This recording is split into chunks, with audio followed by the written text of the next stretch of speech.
नमस्कार, बहुत स्वागत है आपका डेली 24 भारत में। मैं हूं आपके साथ अनीता शर्मा। शुरुआत करते हैं देश दुनिया की बड़ी खबरों से। और बड़ी जानकारी नेपाल से जुड़ी हुई आ रही है, जहां पर यात्रियों से भरी बस जो है वो नदी में गिर गई है। बड़ी जानकारी आपको दे दें कि नेपाल से जानकारी निकलकर सामने आ रही है कि यात्रियों से भरी बस जो है वो नदी में गिर गई है। त्रिशूली नदी में गिरी बस और बस गिरने से 18 लोगों की मौत हो गई है। बड़ी जानकारी आपको दे दें कि नेपाल में बस नदी में गिर गई है और इस दौरान 18 लोगों की मौत हो गई है। इसके साथ ही पुलिस फोर्स जो है वो मौके पर पहुंची हुई है। ये हादसा तब हुआ है जब पोखरा में काठमांडू आ रही बस सुबह करीब 1:30 पर काठमांडू से लगभग 90 किलोमीटर दूर पश्चिम में पृथ्वी हाईवे पर त्रिशूली नदी में गिर गई। 28 यात्रियों को बचा लिया गया है और हादसे में घायल हुए यात्रियों को इलाज के लिए अलग अलग अस्पतालों में भर्ती कराया गया है। बड़ी जानकारी आपको दे दें कि नेपाल से ये मामला निकलकर सामने आया है, जहां पर नदी में बस गिर गई है। नेपाल आर्मी और साथ ही पुलिस फोर्स जो है वो नेपाल पुलिस के जवानों को बचाव कार्य के लिए भेजा गया है। बड़ी जानकारी आपको दे दें कि इस दौरान 18 यात्रियों की जान गई है। बड़ी जानकारी नेपाल से निकल कर आ रही है। नेपाल के धादिङ जिले में आज त्रिशूली नदी में बस गिर गई है और इस दौरान 18 लोगों की मौत हो गई है। और इसके साथ ही अधिकारियों ने बताया कि बस हादसे में मारे गए लोगों में न्यूजीलैंड के भी एक यात्री सवार था। घटना में घायल हुए लोगों में एक जापानी नागरिक भी शामिल था। हालांकि बस हादसे का सही कारण अभी पता नहीं चल पाया है। पुलिस का कहना है कि हादसे का जो कारण है वो ओवर स्पीड हो सकता है। ये तस्वीरें हम आपको दिखा रहे हैं, काफी भयावह मंजर है और इस दौरान 18 लोगों की जान जा चुकी है। नेपाल से ये बड़ी जानकारी निकलकर सामने आई है, जहां पर यात्रियों से भरी बस जो है वो नदी में गिर गई है और इस दौरान 18 लोगों की जान जा चुकी है। तो वहीं सिंगापुर पहुंचे हैं उत्तर प्रदेश के मुख्यमंत्री योगी आदित्यनाथ। बड़ी जानकारी बता दें कि सिंगापुर पहुंच चुके हैं सीएम योगी आदित्यनाथ और टेमसेक से मुलाकात किए हैं। यूपी में बड़े निवेश की चर्चा है।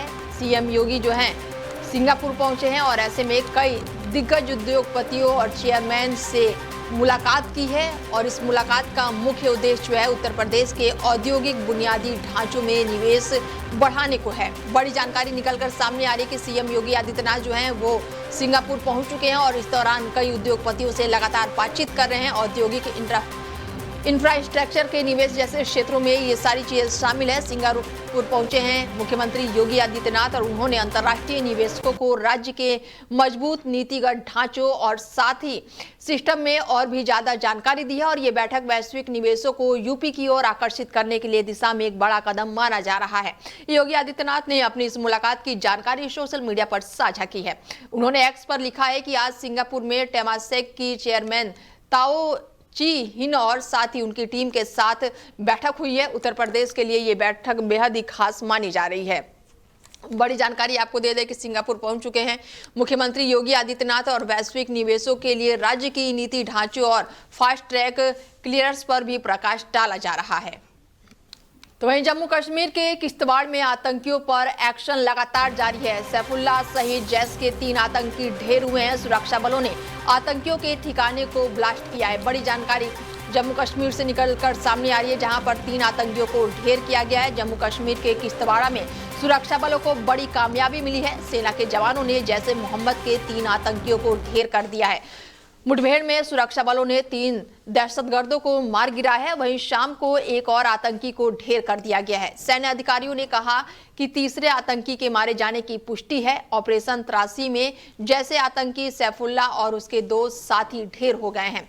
आतंकियों के चेहरे बुरी तरह से खराब हो चुके हैं। 2 साल से इलाके में सक्रिय पाकिस्तान आतंकी सैफुल्लाह और उसके एक अन्य साथी भी पाकिस्तानी आतंकी जो है वो मारा गया है। सुरक्षा बलों ने उसे ठिकानों को ही ब्लास्ट कर दिया है जहां पर आतंकी छिपे हुए थे। एनकाउंटर अभी भी लगातार जारी है।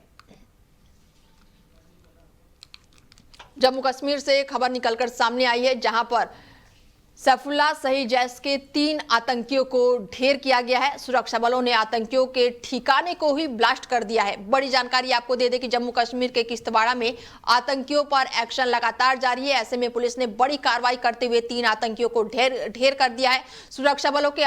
सुरक्षा बलों ने आतंकवादियों के ठिकाने पर ही ब्लास्ट कर दिया और ऐसे में ये तस्वीरें निकलकर सामने आई है और इस दौरान इस कार्रवाई में 3 आतंकियों के ढेर होने की खबर निकलकर सामने आई है। सुरक्षा बलों ने आतंकियों के ठिकाने को ब्लास्ट किया है। तो वहीं पड़ोसी मुल्क पाकिस्तान काफी चर्चाओं में बना है। जब भी वहां पर किसी ने मोर्चा पर मात खाता है तो अपनी हताश निकालने के लिए दूसरे मोर्चे पर उकसावे वाली कार्रवाई शुरू कर देता है। हाल ही में अफगानिस्तान में हुई एयर स्ट्राइक के बाद से बुरी तरह घिरे पाकिस्तान ने अब जम्मू कश्मीर के कठुआ जिले में अपनी नाकाम चाल चली है। रविवार रात को अंतर्राष्ट्रीय सीमा के पास एक संदिग्ध पाकिस्तानी ड्रोन मंडराता हुआ देखा गया, जिसके बाद से पूरा सीमा बल और सुरक्षा बलों में काफी अलर्ट मोड जारी कर दिया गया है। खबरों की माने तो ये संदिग्ध ड्रोन कुछ मिनटों तक भारतीय क्षेत्र के भीतर मंडराता रहा और फिर वापस या फिर ये गायब हो गया है और इस घटना के बाद से सुरक्षा एजेंसियां पूरी तरह से चौकन्ना है। तो वहीं माघ मेले में मौनी अमावस्या के दिन स्नान को लेकर शुरू हुआ स्वामी अभिमुक्तेश्वरानंद और मेला प्रशासन के बीच का विवाद अभी थमा भी नहीं है कि इसी बीच स्वामी अभिमुक्तेश्वरानंद और उनके शिष्यों के खिलाफ प्रयागराज के झूसी थाने में यौन उत्पीड़न के आरोप में बीएनएस के 7 अलग-अलग गंभीर धाराओं में एफआईआर दर्ज की गई है।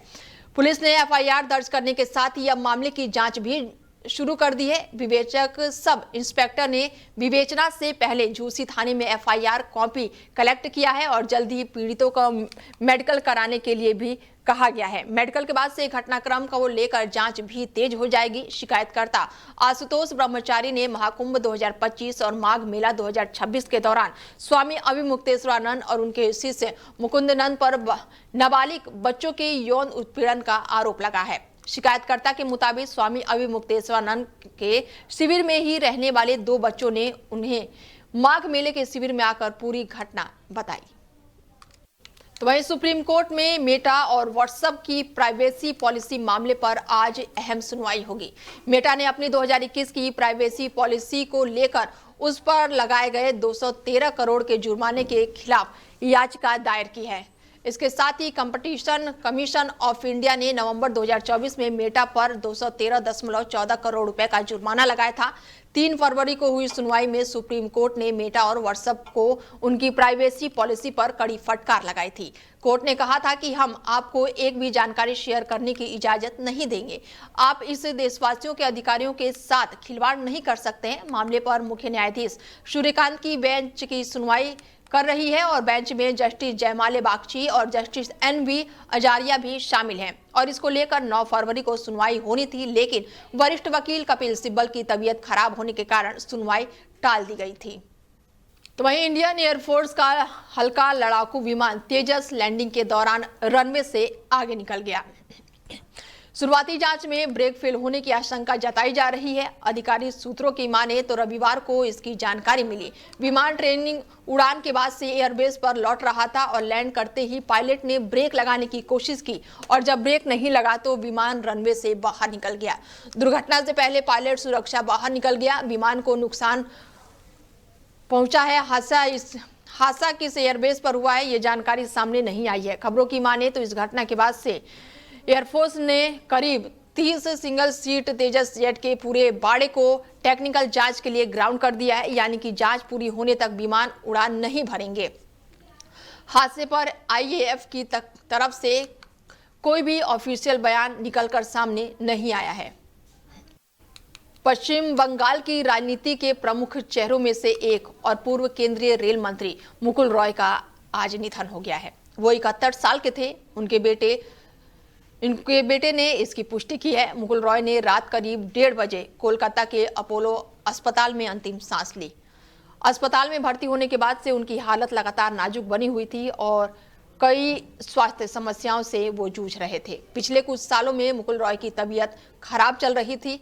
2013 में डॉक्टरों ने पुष्टि की थी कि वो कई रोगों से पीड़ित है। ब्रेन में हाइड्रोफेक्सल की समस्या के कारण ब्रेन सर्जरी भी हुई थी और 2024 में भी कई बार अस्पताल में भर्ती हुए, जिसमें सिर में चोट और अन्य कई तरह की समस्याएं थी। हाल ही में अस्पताल में भर्ती होने के बाद उनकी हालत काफी नाजुक बताई जा रही थी। फिलहाल आज उन्होंने अंतिम सांस ली है। तो वहीं आईसीसी मेंस टी20 वर्ल्ड कप 2026 के सुपर 8 मुकाबले में भारत का सामना दक्षिण अफ्रीका से हुआ। अहमदाबाद के नरेंद्र मोदी स्टेडियम में खेले गए इस मैच में टीम इंडिया को 76 रनों के बड़े अंतर से हार का सामना करना पड़ा और इस हार के चलते अब भारत के सेमीफाइनल में पहुंचने की उम्मीदों को भी बड़ा झटका लगा है, क्योंकि इस हार में टीम इंडिया का नेट रन रेट बुरी तरह से प्रभावित हुआ है। टॉस जीतकर साउथ अफ्रीका ने पहले बल्लेबाजी का फैसला लिया था। साउथ अफ्रीका ने 187 रन बनाए थे और इसके जवाब में टीम इंडिया ने 111 का स्कोर पर ढेर हो गया था। साउथ अफ्रीका ने अपनी टीम में इस मैच के लिए 4 बदलाव किए हैं, लेकिन भारतीय टीम बिना बदलाव के इस मैच में उतरी थी। तो वहीं मलेशिया से एक जानकारी निकलकर सामने आ रही है, जहां पर मलेशिया के पूर्वी हिस्से में स्थित द्वीप के सबाह राज्य के तट पर कुछ दूरी पर शक्तिशाली भूकंप आया है और इसके साथ ही भूकंप की तीव्रता जो है वो 7.1 मापी गई है। भूकंप का केंद्र जो था वो कोटा निकाबालू से 100 किलोमीटर पूर्वोत्तर में था। स्थानीय समय अनुसार भूकंप जो था वो रात के लगभग 1 बजे के आसपास आया था। भूकंप की गहराई जो है 619.8 किलोमीटर बताई जा रही है। अमेरिका भूवैज्ञानिक सर्वेक्षण के मुताबिक भूकंप जमीन के सतह के करीब 619.8 किलोमीटर की गहराई में था। गहराई ज्यादा होने के चलते इस भूकंप से बड़े पैमाने पर जान माल का नुकसान की संभावना कम है। फिलहाल भूकंप को लेकर किसी भी तरह की सुनामी की चेतावनी नहीं जारी की गई है। फिलहाल बुलेटिन में मेरे साथ इतना ही। बने रहिए आप हमारे साथ और देखते रहिए डेल 24 भारत। नमस्कार।